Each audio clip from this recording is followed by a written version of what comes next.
Hello, Coach Scott here. Today I'm going to talk about 5 psychological factors that can and will recharge your willpower. So, number 1 is what we call chunking. One of the best examples of this is one of the world's greatest musicians, David Blaine, who is well known for his stunts to do with endurance. On this particular case, he was having to keep himself in a block of ice for 63 hours. You can only imagine the amount of willpower that would require. To pull this off, he used something called chunking to create a constant stream of willpower. Chunking is when you take a large task and break it down into tiny pieces. We all have unlimited willpower, but our brain will get to a point where it says, no, we can't do this. So if you're looking to complete a task, you need to be breaking it down into small pieces so that you fool the brain into thinking that this is something that you can do, not something that, it says we can't do that. So chunking also increases our confidence, and that actually leads us into number 2. Number 2 is confidence. So the more confident you are about a task, the less willpower is required.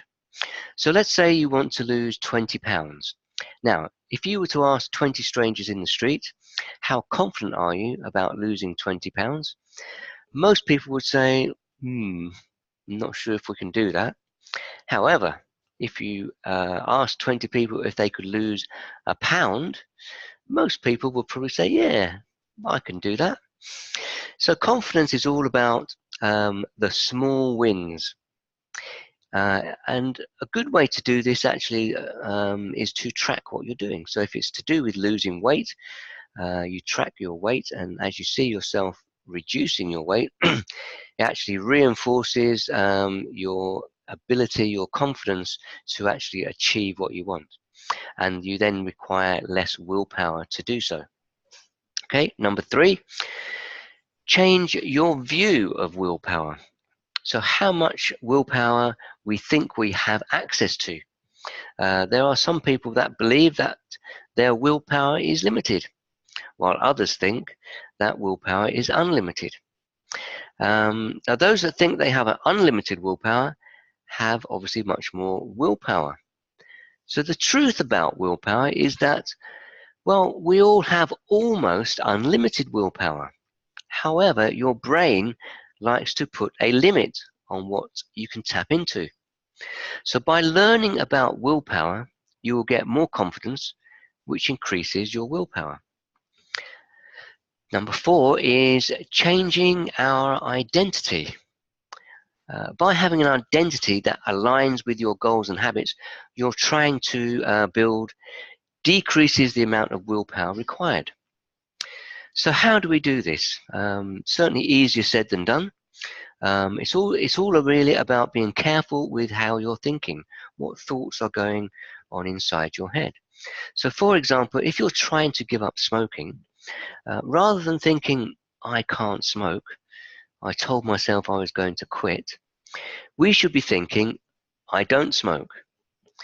Now, the person in the first example still thinks they are a smoker and they're trying to give something up, whereas the person in the second example already sees themselves as a non-smoker.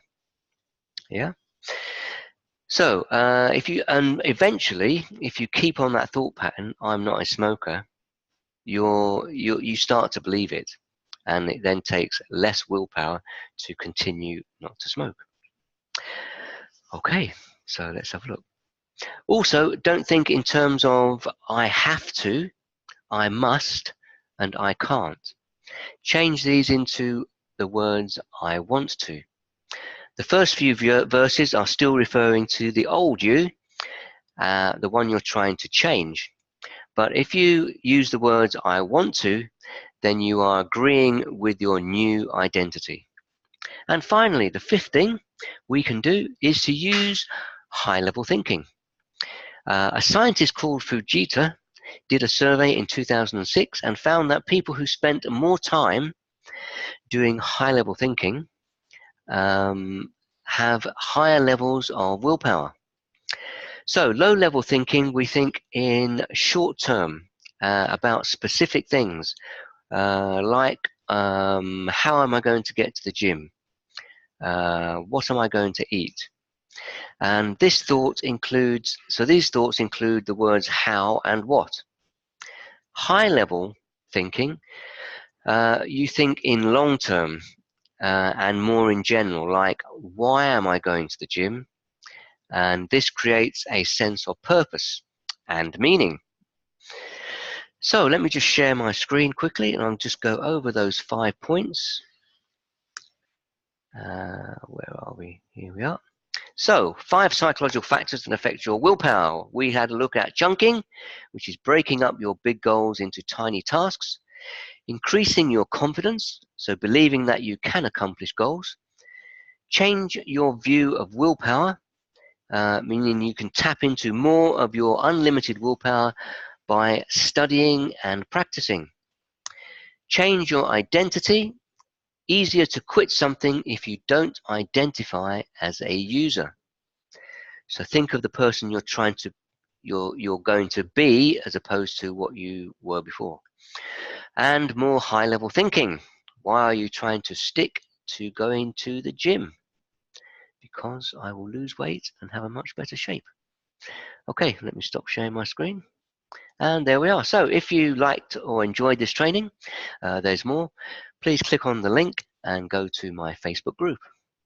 Bye-bye.